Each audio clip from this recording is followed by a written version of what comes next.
দেখছেন বেঙ্গল ব্রেকিং, আমি আত্রি আর দীপ আপনাদের সঙ্গে। প্রথম যে খবর আপনাদের দেখাবো, জুলাই মাসের বৃষ্টি আর বাদলের না বৃষ্টি বাদলের খবর নয়, ক্ষমতা হারাতে কিভাবে টুকরো টুকরো হয়েছে তৃণমূল কংগ্রেস। একে অপরের প্রতি ক্ষোভের যে বাদল সেটা বেড়েই চলেছে। এই অর্থেই আমরা এই বৃষ্টি বাদলের কথা বলছি।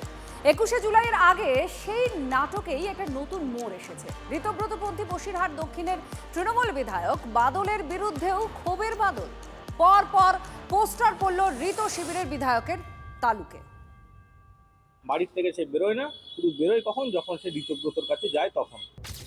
মাস তিনেকও হয়নি বিধায়ক হয়েছেন, তার মধ্যে ঋতব্রত তৃণমূলে থাকা বসিরহাট দক্ষিণের বিধায়কের বিরুদ্ধে পড়ল পোস্টার। সুরজিৎ মিত্রর বিরুদ্ধে একাধিক অভিযোগ তুলে পোস্টার পড়েছে বসিরহাটের গাছা, আকারপুর, ইটিন্ডা সহ একাধিক এলাকায়। 2026-এ বসিরহাট দক্ষিণ থেকে প্রথমবার তৃণমূলের টিকিটে বিধায়ক হন সুরজিৎ মিত্র।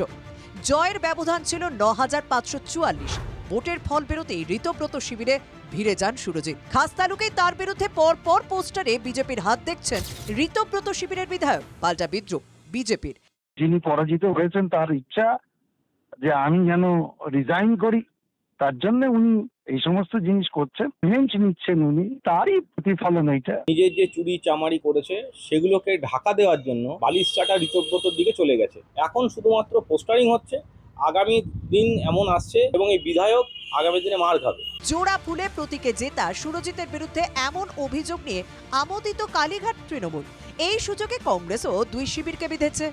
জোড়া ফুল চিহ্নে প্রতীকে তিনি জিতেছেন, মানুষের পাশে থাকছেন না বা মানুষ পাচ্ছেন না, তার বৈপ্রকাশ হতে পারে। মানুষের সঙ্গে তিনি বেইমানি করছেন, যার কারণে তার বিরুদ্ধে বসিরহাটের মানুষের ক্ষোভের বহিঃপ্রকাশ হচ্ছে। বসিরহাট দক্ষিণের বিধায়ক এলাকায় বাদল নামে বেশি পরিচিত। শিবির বদলেও ইচ্ছামতের পারে তার বিরুদ্ধে ক্ষোভের বাদল কিন্তু কমেনি। বসিরহাট থেকে নূর আলমের রিপোর্ট, TV9 বাংলা।